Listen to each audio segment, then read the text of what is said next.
ক্যারিয়ারের শেষ সময়ে পৌঁছে গেছেন সাকিব আল হাসান। ভারতের বিপক্ষে টেস্ট সিরিজই ধরা হচ্ছে তার ক্যারিয়ারের শেষ টেস্ট ম্যাচ। খুব শিগগিরই হয়তো বিদায় জানাবেন বাকি দুই ফরম্যাটকেও। তবে ক্যারিয়ারের পড়ন্ত বেলায় এসে সাকিব এমন কিছু পরিস্থিতির মুখোমুখি হচ্ছেন যা হয়তো তিনি ঘুণাক করেও কল্পনা করেননি। খারাপ সময়ে সেই যাত্রায় নতুন করে যুক্ত হলো অবৈধ বোলিং অ্যাকশন। ত্রুটিপূর্ণ অ্যাকশনের কারণে সাকিব আল হাসানের বোলিং নিষিদ্ধ করেছে England and Wales cricket board. ECB আয়োজিত কোনো প্রতিযোগিতায় বোলিং করতে পারবেন না বাংলাদেশের এই পোস্টার বয়। চলতি মাসের শুরুর দিকে বোলিং পরীক্ষায় সাকিবের অ্যাকশন অবৈধ হওয়ায় এমন নিষেধাজ্ঞার সিদ্ধান্ত নিয়েছে দেশটির ক্রিকেট বোর্ড।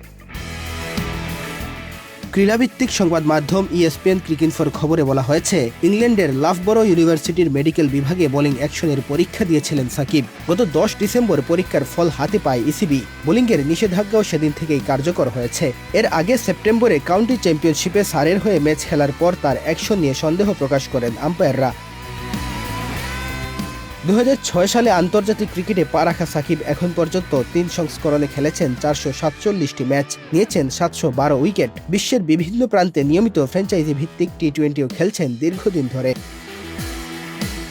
তবে দীর্ঘ সময় ধরে ক্রিকেট খেললেও এবারের আগে কখনোই কোথাও তার বোলিং অ্যাকশন প্রশ্নবিদ্ধ হয়নি। কিন্তু সেপ্টেম্বরের দ্বিতীয় সপ্তাহে সাকিব কাউন্টি চ্যাম্পিয়নশিপে সারের হয়ে একটি ম্যাচই খেলেন। সে ম্যাচে 2 ইনিংসে 63 ওভার হাত ঘুরিয়ে নেন 9 উইকেট।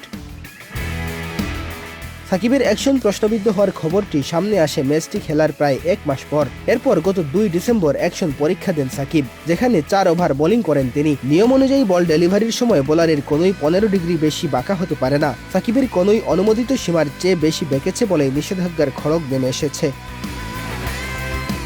সাকিবের ওপর নিষেধাজ্ঞা এলেও তার কোনোই কত ডিগ্রি বাঁকা হয়েছে সে ব্যাপারে কিছুই জানা যায়নি। এখন ইসিবির এই নিষেধাজ্ঞা থেকে মুক্তি পেতে হলে সাকিবকে স্বতন্ত্র মূল্যায়ন কেন্দ্রে অ্যাকশন পরীক্ষা করাতে হবে। তবে ইংল্যান্ডের বাইরে বল করতে তার কোনো বাধা নেই।